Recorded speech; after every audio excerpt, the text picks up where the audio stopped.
Captain Day-Ho stared at the view screen, watching the blue and green planet grow larger. 3 months of travel through empty space had brought them here. The colony ship New Harbor carried 15,000 people, all searching for a new home.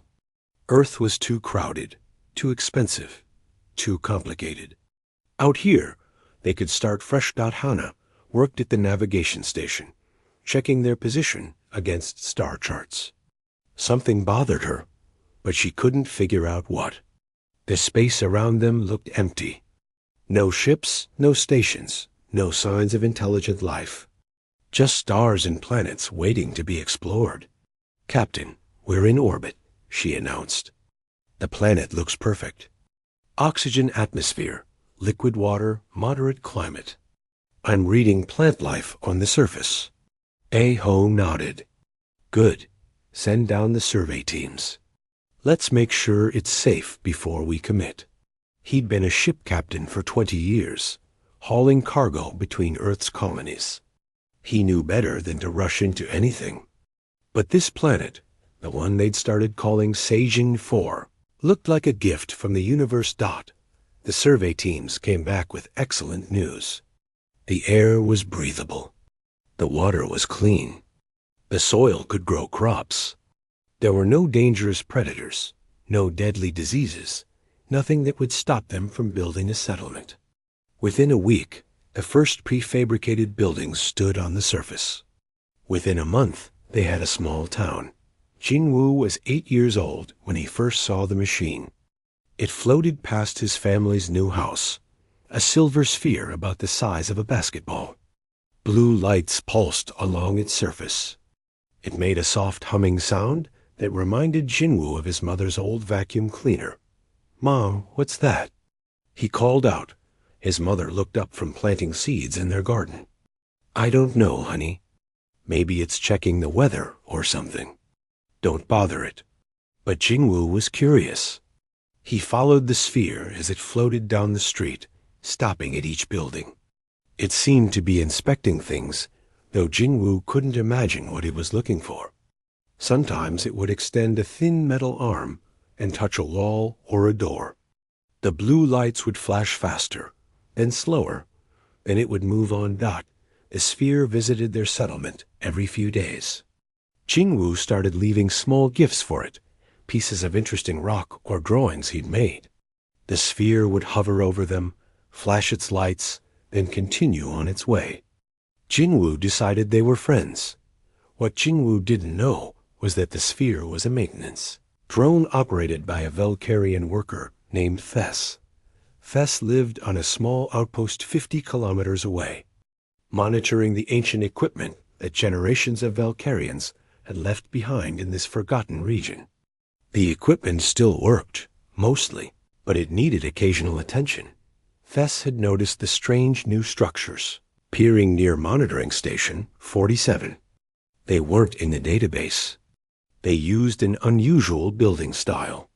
But the quarterly report was due, and Fess had 12 other stations to check. The new structures weren't interfering with anything important, so Fess marked them as logged and moved on. 6 months after landing, Hana made a discovery. She'd been mapping the star system, creating proper charts for future reference.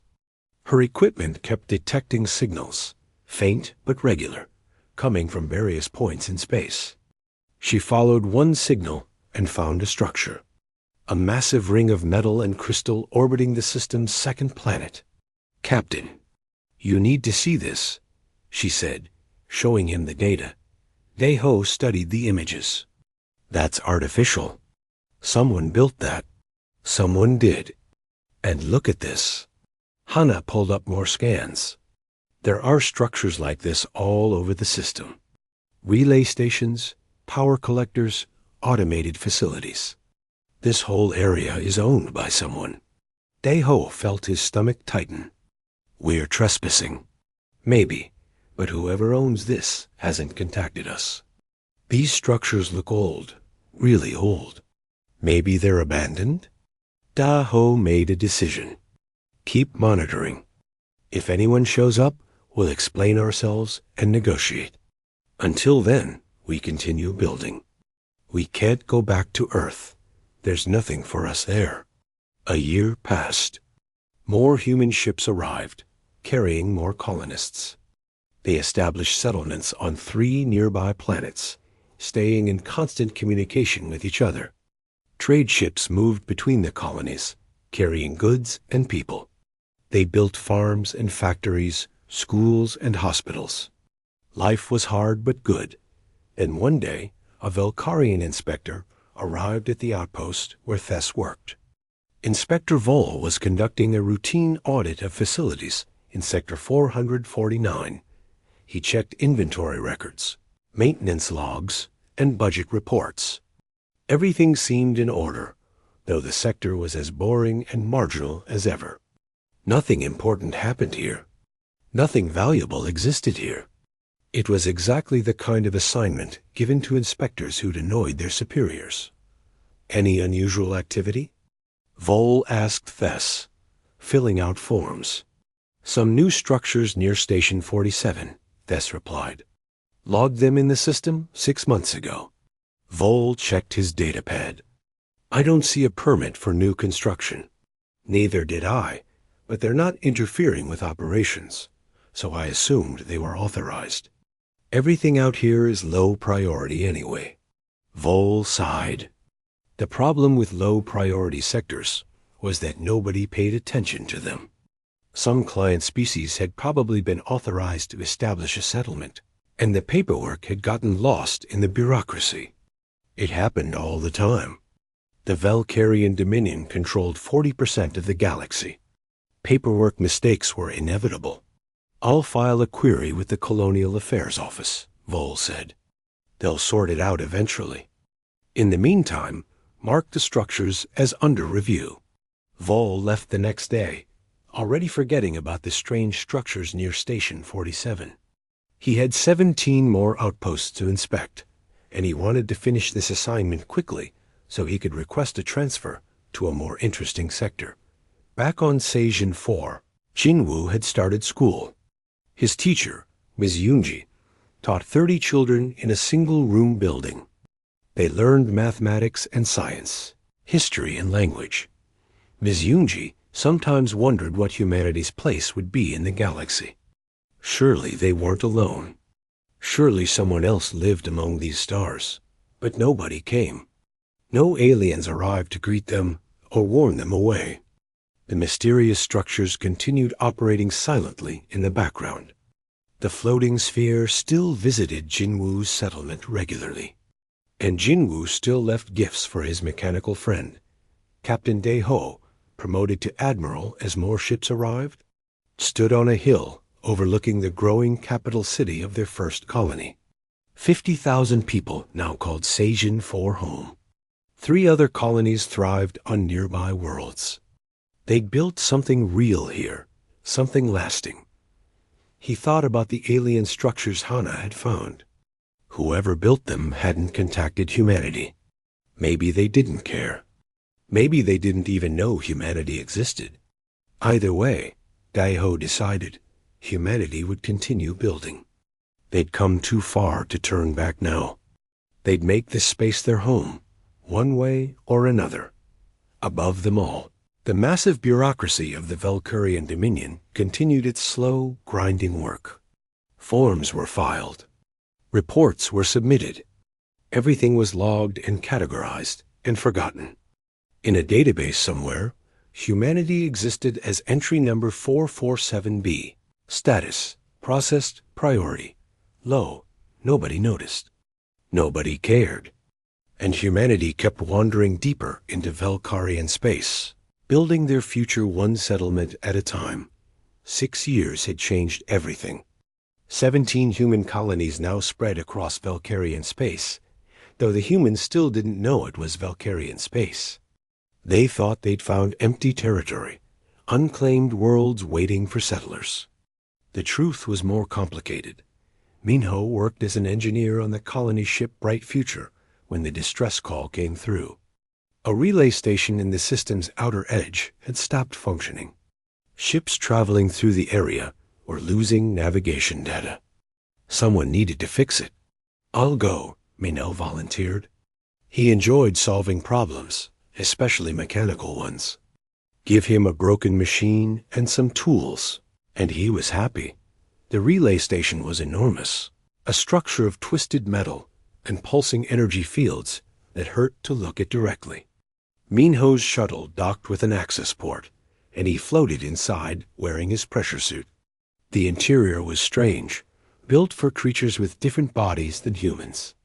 The corridors were too wide, the doors were circular, and everything had a faint purple glow. Minho found the problem after 2 hours of searching. A power coupling had burned out, shutting down the main processor. But the replacement part in his toolkit didn't fit. The connection points were wrong. He stared at the burnt component, thinking. Then he had an idea. He pulled apart 3 different pieces of human technology, combined them in a way that probably violated several safety regulations, and jury-rigged an adapter. He connected it to the Valkyrian system, said a short prayer, and activated the power dot. The relay station hummed back to life. Lights flickered on throughout the structure. Data streams resumed flowing. Minho checked the readouts on his suit computer. Everything looked stable. He'd done it. What Minho didn't know was that Valkyrian technicians had been trying to fix that relay station for 8 months. They'd filed reports, requested parts, and waited for approval from central maintenance. The bureaucracy was slow. The parts were expensive. Nobody wanted to authorize the repair budget for a station in such a marginal sector. The automated monitoring system registered the repair and filed a report. Station 447 Relay 9 restored to function. Cause: scheduled maintenance. No further action required. On Station 4, Governor Yunji met with traders from a nearby outpost. The traders were Valkyrians, though Yunji didn't know that word. She just thought of them as the purple people because of their skin color. They were shorter than humans, with 4 arms and eyes that could look in different directions independently.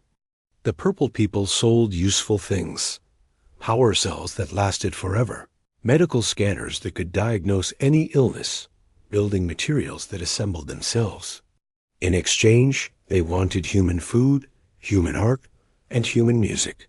They seemed fascinated by humanity's culture.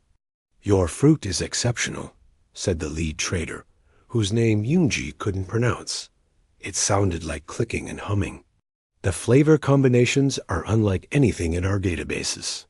"We'd be happy to trade more," Yunji replied, smiling. "Do you need anything else?" the trader considered. "Information about your manufacturing processes would be valuable. Your people create things very efficiently." Yunji arranged for human engineers to share some basic techniques. The purple people seemed delighted. They paid generously and promised to return next month. What neither Yunji nor the Valkyrian traders realized was that these exchanges were completely informal. No contracts had been filed. No taxes had been paid to the Dominion. No permits had been issued.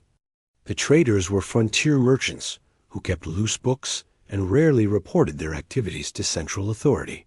As far as the Valkyrian government knew, none of these transactions existed. Bora was 13 years old when she discovered she could read alien writing. Her family had moved to a trading post called Haven Station, where humans and purple people interacted regularly. The purple people's shops had signs written in flowing, curved symbols that seemed to shift and change when Bora looked at them. She started visiting the shops every day after school, studying the signs. She noticed patterns. Certain symbols appeared together frequently. Others seemed to mark prices or indicate directions. Slowly, painfully, she began to understand. One day, a purple shopkeeper noticed her staring at a sign. "Can you read that, small human?" Bora hesitated, then tried to pronounce the words. They came out awkward and clumsy, but recognizable. The shopkeeper's 4 eyes widened. Remarkable. Most client species require translation devices. "Your mind is flexible." Client species. Bora didn't know what that meant, but she was too excited about reading alien text to ask. The shopkeeper gave her a datapad with simple texts to practice. Within 6 months, Bora could read and speak basic Valkyrian. Within a year, she was translating for human traders, helping them negotiate better deals. The purple people assumed Bora had been trained by official language instructors. They didn't realize she'd taught herself by staring at shop signs. They didn't realize humanity had no official contact with the Dominion at all. On the colony world Taiyang 2, scientist Hyan made a breakthrough. He'd been studying the alien technology humans had found scattered throughout their new territory. The power generation systems were incredibly advanced, using principles that human physics barely understood. But Hyan was determined to figure them out. He combined human quantum theory with observations of how the alien power cells worked. He ran simulations on the colony's computers. He built prototypes in his laboratory. And eventually, he created something new, a hybrid power system that used both human and alien principles. The hybrid generators produced 3 times more power than pure human technology. They were smaller, more efficient, and more reliable. Hyan published his research in the Human Colonial Database, sharing it freely with all settlements. Soon, every human colony was building Hyan's generators. They powered cities, ships, and factories. Humans were reverse engineering Valkyrian technology without even knowing it was Valkyrian. They thought they were just being clever with found artifacts. Admiral De Ho, now 70 years old, watched humanity's expansion with pride and worry. Pride because they'd built something amazing. Worry because eventually someone would notice. Someone would ask questions. Someone would demand answers. But years passed and no one came. The relay stations kept working. The purple traders kept visiting. The floating maintenance spheres kept checking on human settlements. Everything seemed normal. In the Valkyrian Colonial Affairs Office, a clerk named PRN processed reports from Sector 449. The sector showed increased economic activity, which was unusual for such a marginal area. Increased power consumption, increased trade volume, increased communication traffic. PRN made a note to investigate further. Then his supervisor assigned him to handle an emergency in Sector 892, where an entire colony had filed incorrect tax forms. Peon forgot about Sector 449.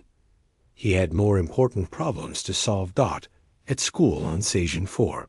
Jinwoo was now 14 years old. He still saw his floating sphere friend regularly.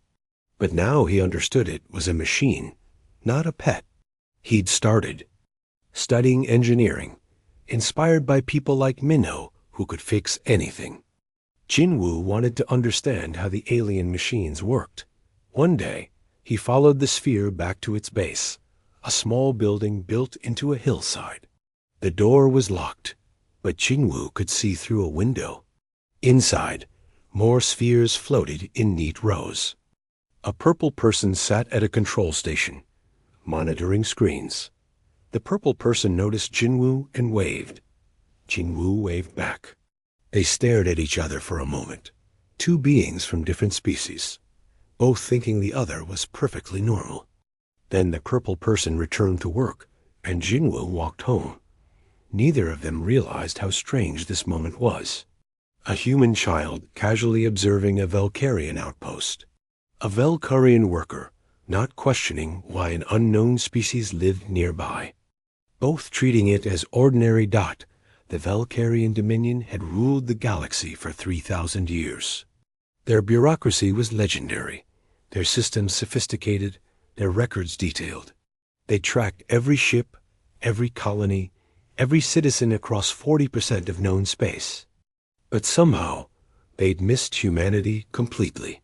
The humans had slipped through gaps in the system, filing paperwork that went nowhere, paying fees that disappeared into local budgets, building settlements that were logged but never investigated.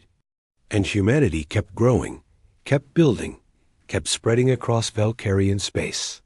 They established universities where human and alien knowledge mixed together. They created art that combined human emotion with alien aesthetics. They built ships using hybrid technology that impressed even experienced Valkyrian engineers. All of it happened in plain sight. All of it went unnoticed. The galaxy's greatest bureaucracy had a blind spot, and humanity had wandered directly into it. 15 years had passed since the first human ships arrived. 42 worlds now housed human colonies. 80 million people called Valkyrian space home, though they still didn't know whose space it really was. The situation couldn't last forever. Intelligence Officer Thren sat in her office on the Valkyrian capital world, reviewing financial data. Something was wrong with Sector 449. The numbers didn't make sense. Power consumption had increased by 400% over 15 years. Trade volume had grown even faster. Infrastructure usage showed patterns that suggested major population growth. But according to official records, Sector 449 was nearly empty. A few monitoring stations, some automated facilities, a handful of Valkyrian workers maintaining old equipment.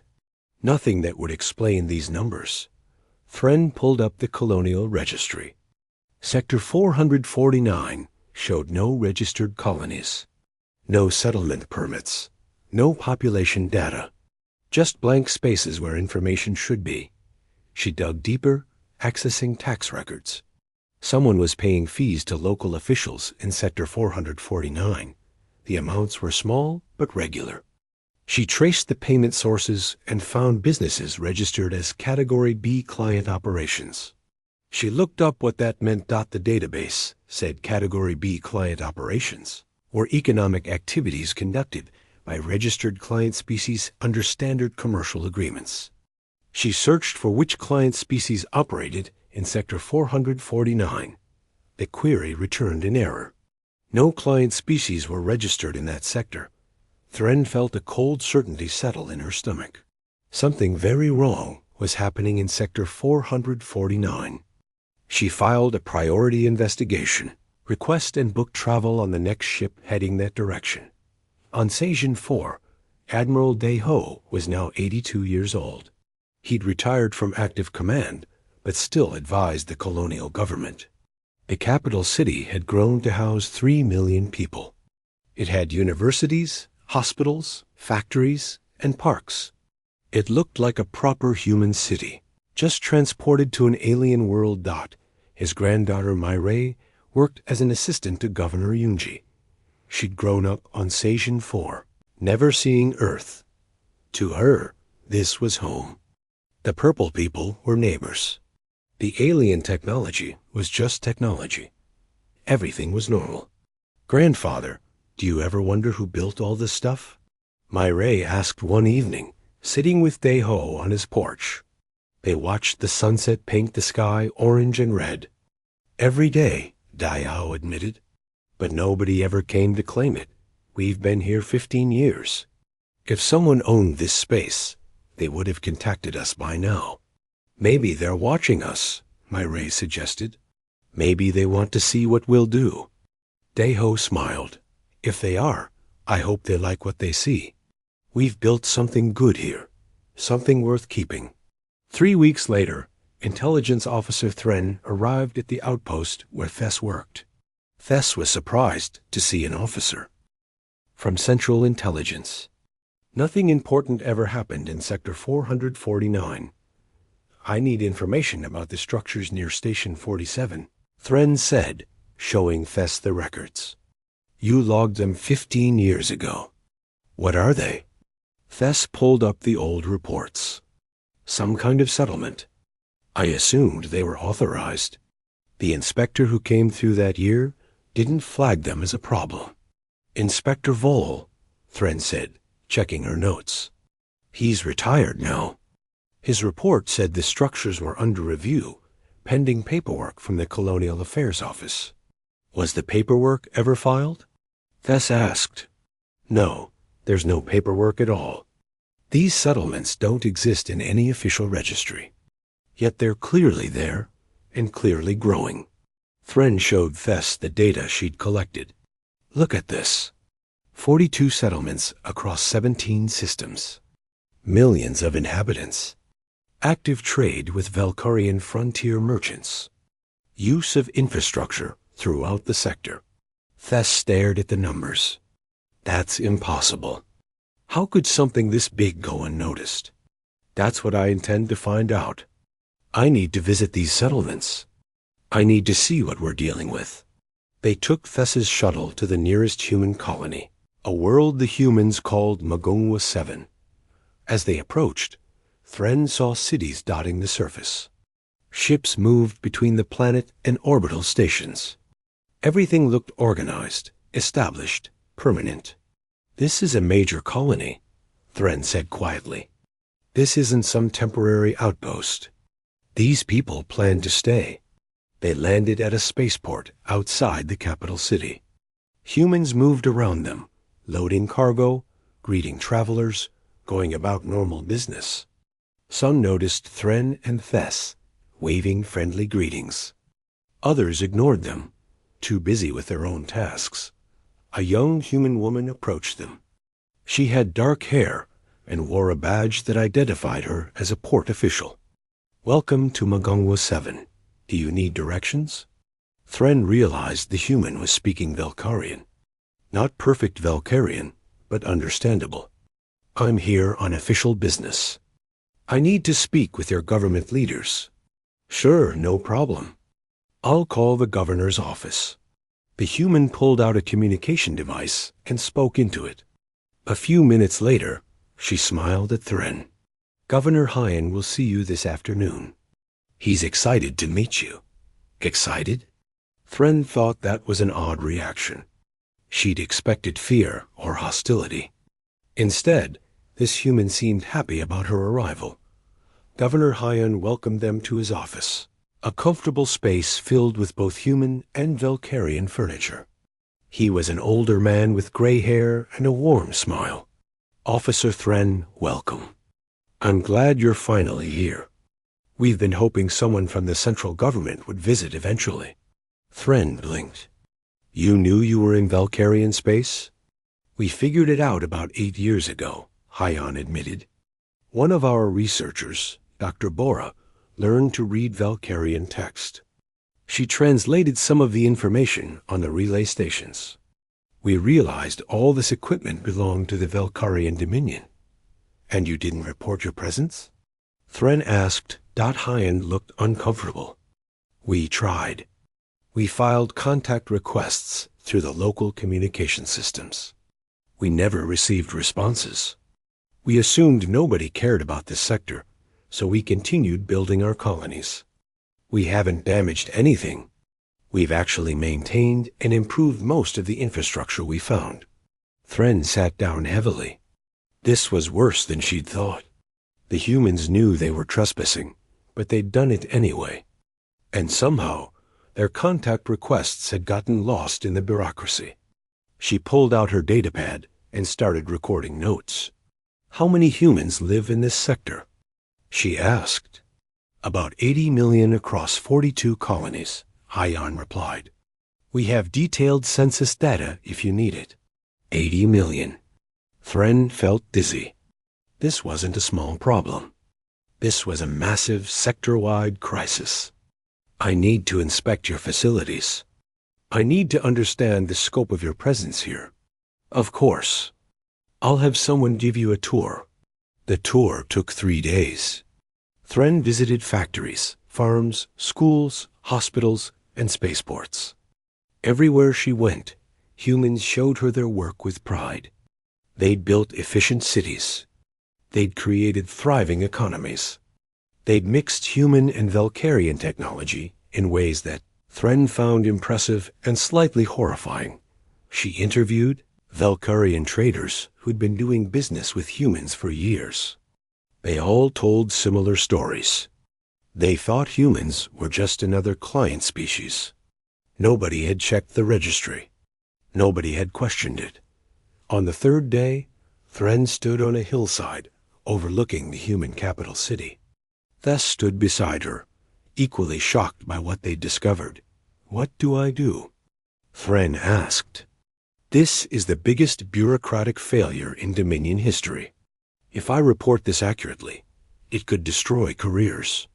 It could embarrass the entire Colonial Affairs Office.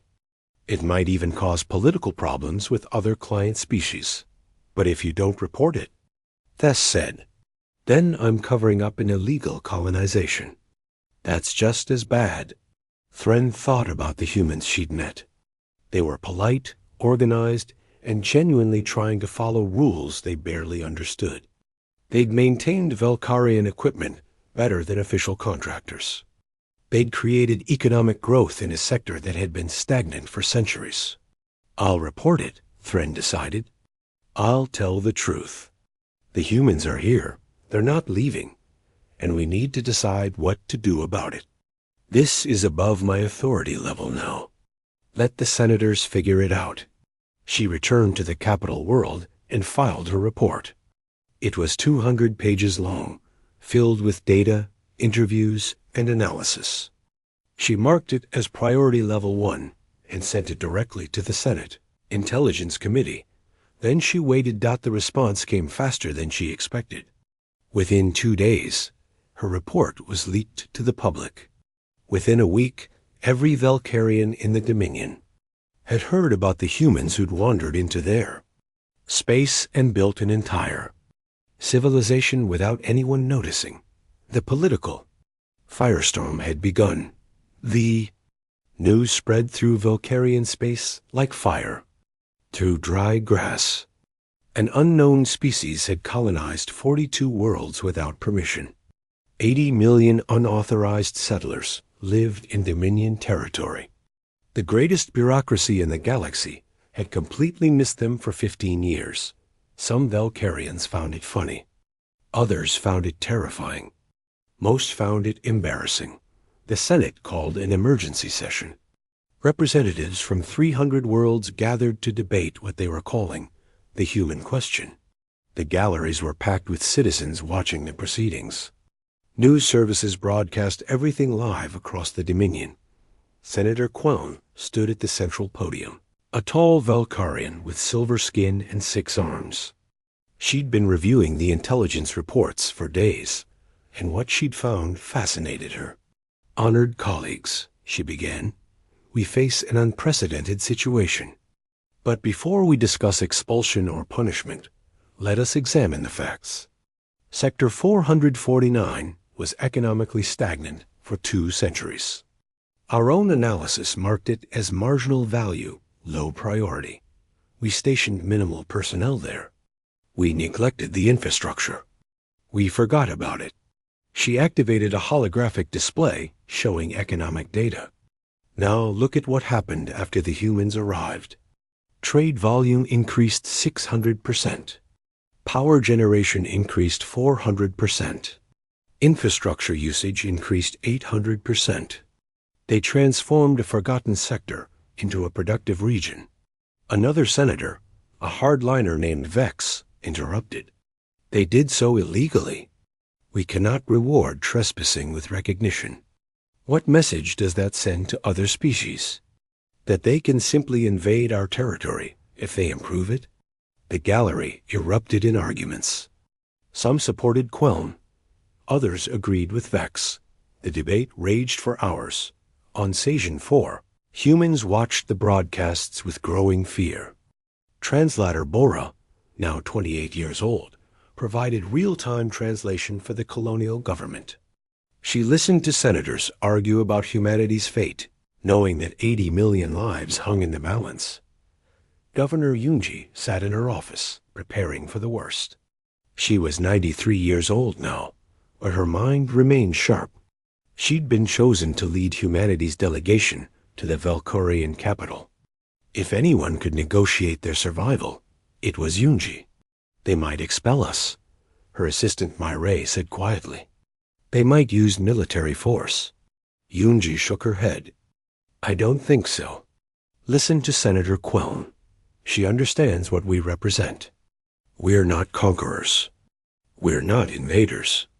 We're proof that their system has problems, and some of them want to fix those problems. What if the hardliners win? Then we fight. Not with weapons, but with words and evidence. We show them that we're valuable, that removing us would cost more than accepting us. Yunji smiled grimly. We've survived in their space for 15 years. We'll survive this too. The colonial government organized demonstrations across human worlds. Young activist Soman led peaceful gatherings where humans held signs saying we mean no harm, and we built this together. She live-streamed everything, knowing Valkyrians were watching. On Magongwa 7, thousands of humans gathered in the central plaza. Soman stood on a platform, speaking to the crowd and to any Valkyrians who might be listening. We didn't come here to steal, she said, her voice strong. We came here to build. We were refugees from an overcrowded world looking for empty space to call home. We found what we thought was abandoned territory. We settled here with honest intentions. The crowd cheered. Soman continued, we've maintained your infrastructure. We've followed your laws as best we could. Understand them. We've traded fairly with your people. We've contributed to your economy. We ask only to be recognized for what we are, neighbors, not invaders. The speech was translated into Valkyrian and broadcast across the Dominion. Millions watched a young human woman pleading for her people's survival. Some Valkyrians felt moved by her words. Others remained unmoved, insisting on strict enforcement of the law. Back on the capital world, Engineer Minho testified before the Senate. He'd been brought in as an expert on human Valkyrian technological integration. Honorable Senators, Minho said, standing at the testimony podium, I want to show you something. He activated a holographic display showing the relay station he'd repaired years ago. This station was broken for 8 months. Your technicians couldn't fix it because the parts were expensive and the approval process was slow. I fixed it in 1 day using improvised components. He showed more examples. Human engineers maintaining Valkyrian equipment. Human scientists improving Valkyrian designs. Human workers solving problems that official contractors had given up on. We're not trying to replace your people, Minho explained. We're trying to help. In Sector 449, we found equipment that needed maintenance, infrastructure that needed care. We provided that care.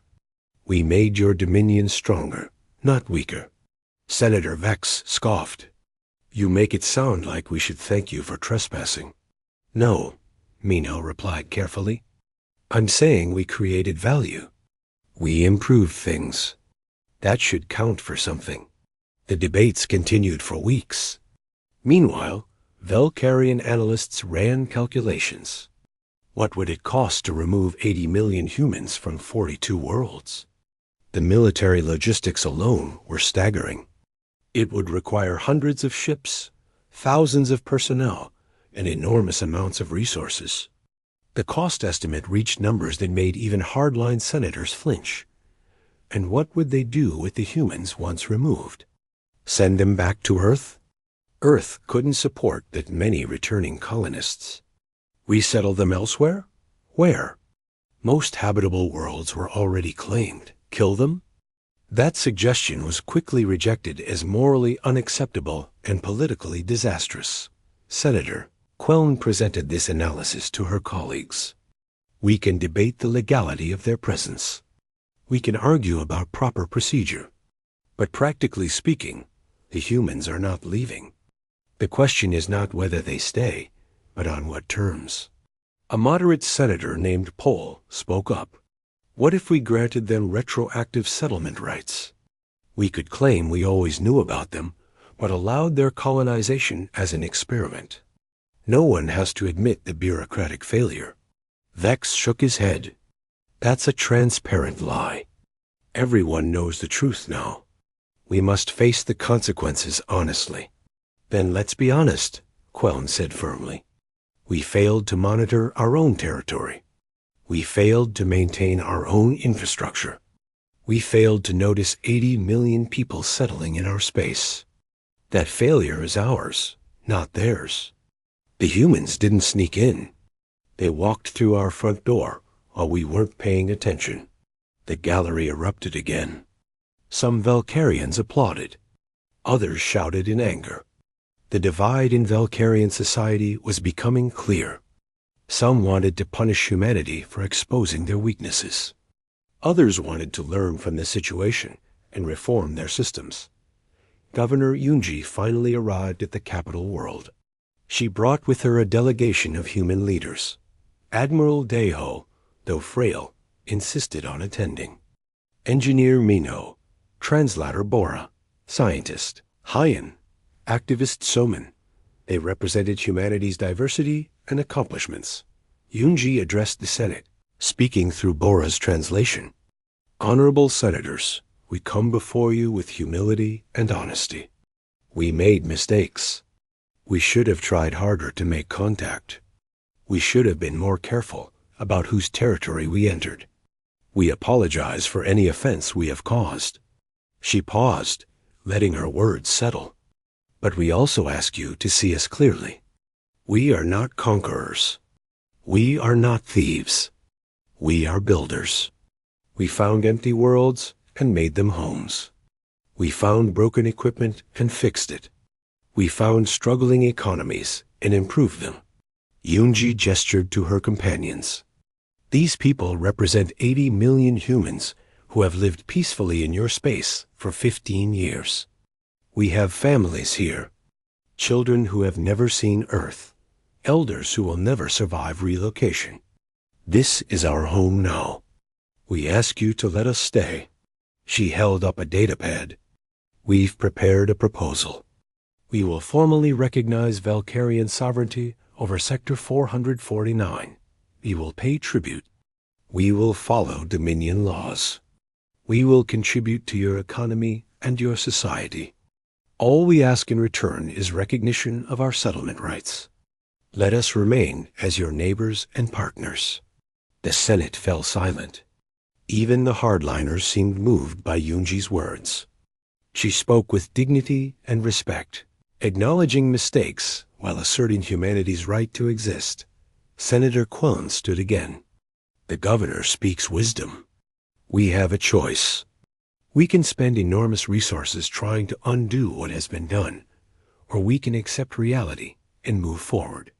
I propose we vote on the human proposal. Grant them autonomous status within the Dominion. Let them keep their colonies in exchange for formal recognition and tribute. The debate had reached its crucial moment. Everything humanity had built rested on what happened next. The vote took place on a warm spring day on the Valkyrian capital world. Governor Yunji sat in the gallery with her delegation, watching senators cast their votes one by one. Each vote appeared on the massive display screen that dominated the chamber. Green lights for yes. Red lights for no. The tension was unbearable. Beside Yunji, Admiral Daiho gripped his cane with white knuckles. Translator Bora whispered each senator's name and vote.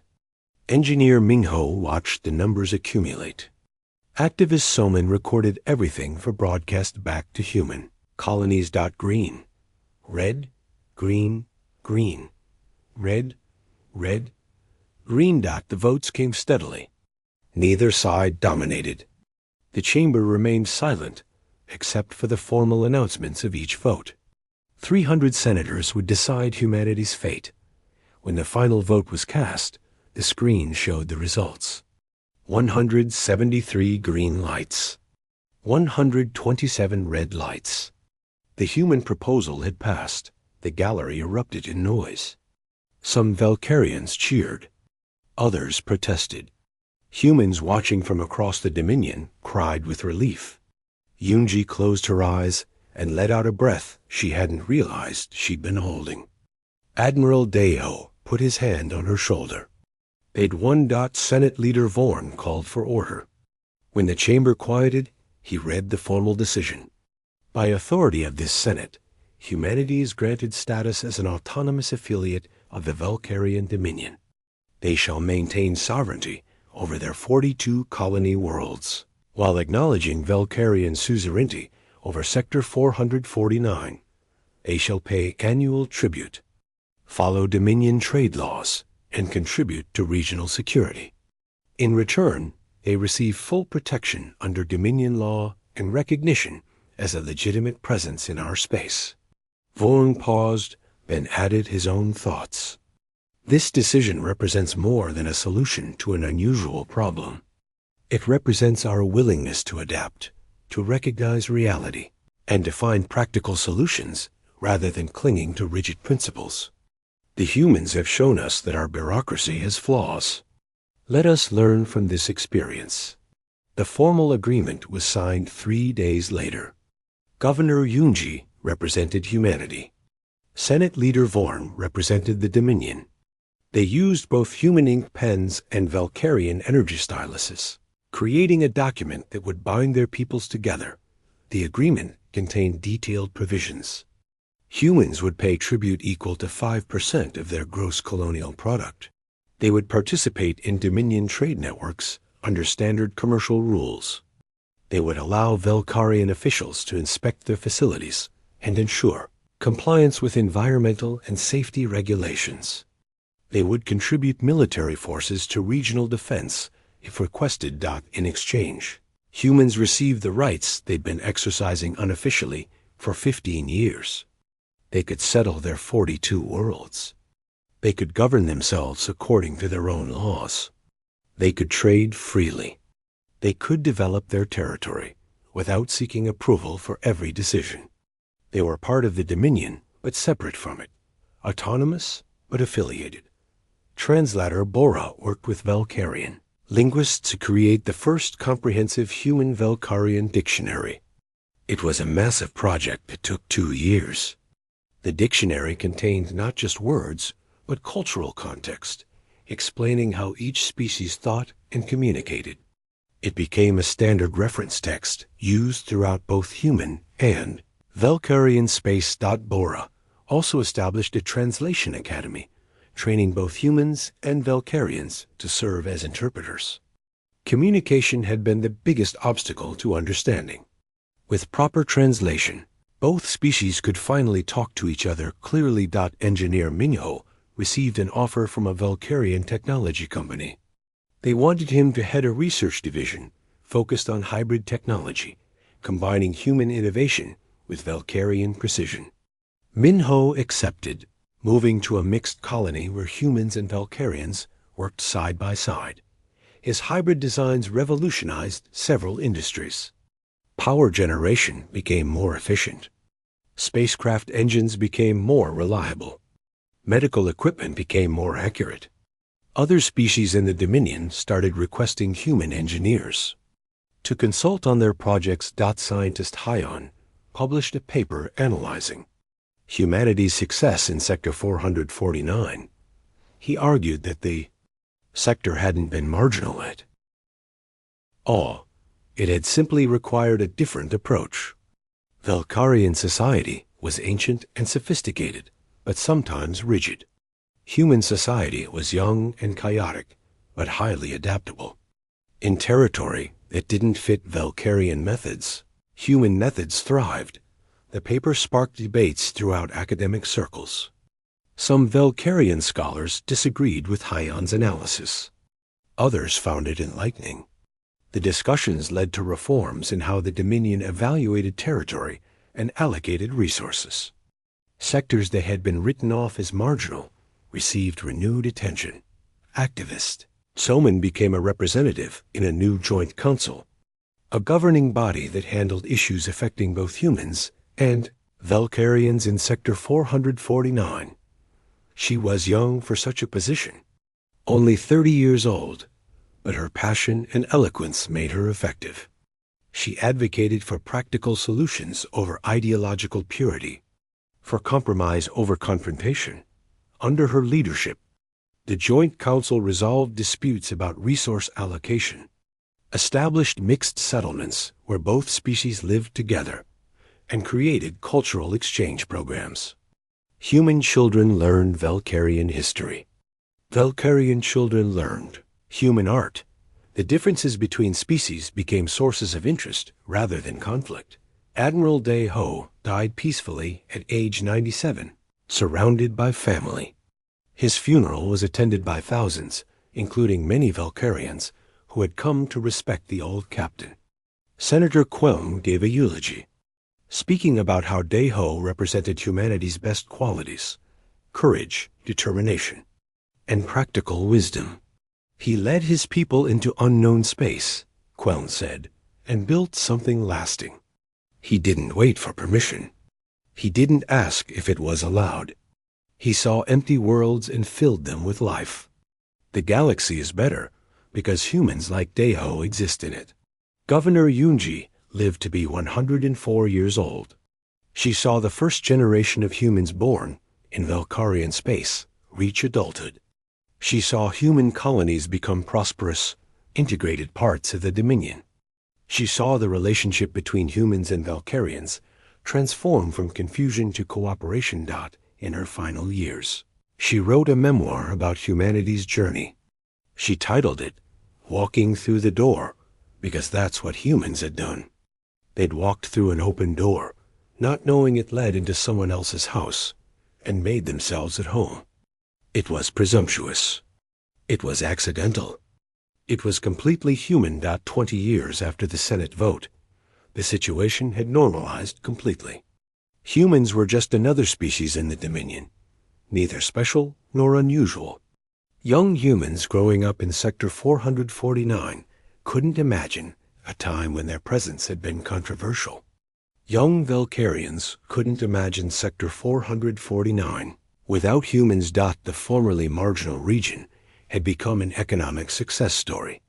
Mixed settlements dotted dozens of worlds. Trade flourished. Innovation accelerated.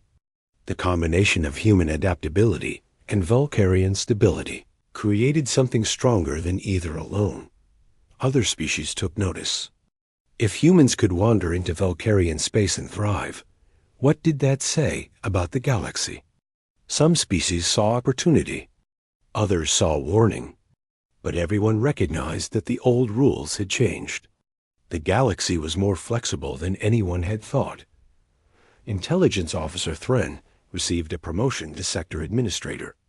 She oversaw human Valkyrian integration in Sector 449, ensuring both species followed the agreement's terms. It was challenging work, but Thren found it more satisfying than her old job. She was building something instead of just monitoring it. She often thought about how the situation could have gone differently. If she'd reported the humans as a security threat instead of a bureaucratic anomaly, violence might have followed. If the Senate had voted differently, millions could have died or become refugees. The galaxy had come very close to tragedy, but it hadn't happened. Reason had prevailed. Compromise had won. And now, two species shared space that once belonged to only one. On the anniversary of the Senate vote, humans and Valkyrians celebrated together throughout Sector 449. They held festivals, shared food, exchanged gifts, and told stories about the early days when nobody knew what was happening. Those stories always got laughs now, though they'd been terrifying at the time. A new generation prepared to explore further. Young humans trained as pilots, scientists, and diplomats. This time, they would venture into space properly registered, with full diplomatic credentials and official permissions. They would represent not just humanity, but the Dominion as a whole. The first official human exploration ship was named New Harbor, in honor of the colony ship that had started everything. Captain Jizu, a young woman born on Sajin 4, commanded the vessel. Her mixed crew included both humans and Valkyrians, working together. At the launch ceremony, Jizu spoke about her mission. We're exploring unknown space to find new worlds, new resources, and possibly new species. We carry with us the lessons our ancestors learned. Approach with respect. Build with purpose. Adapt to circumstances. And always pay attention to whose territory you're entering. The crowd laughed at that last point. It had become a joke among humans. Check whose space you're in before you build an entire civilization there. The new harbor launched, accelerating into deep space. Humanity's next chapter was beginning, this time with eyes wide open and proper documentation filed. But the spirit remained the same. Humans were still explorers, still builders, still willing to take risks for a better future. Back on Sejin 4, a monument stood in the capital city's central plaza. It showed Captain D. Ho standing beside Senator Queln, representing the partnership between species. The inscription read, "We walked through an open door and found friends waiting. May we always approach the unknown with such fortunate ignorance." It was a strange message for a monument, acknowledging humanity's mistake while celebrating its outcome. But it captured the truth. Humanity hadn't conquered the galaxy through superior technology or military might. They'd stumbled into it accidentally and made it work through sheer determination and adaptability. The galaxy was vast. There were thousands of species, millions of worlds, countless opportunities for both cooperation and conflict. Humanity had found their place in it, not by demanding recognition, but by quietly proving they deserved it. They'd wandered in without asking permission. They'd built something valuable. And when challenged, they defended their right to exist with courage and dignity. It was the most human story imaginable, making mistakes, learning from them, and somehow emerging stronger. The sun set over Sejin 4, painting the sky in brilliant colors. Human and Velkarian children played together in the streets below the monument. Neither group thought anything unusual about it. This was normal life for them. This was home. And somewhere in deep space, the new harbor continued its journey, carrying humanity's hopes toward new horizons. The wandering had just begun.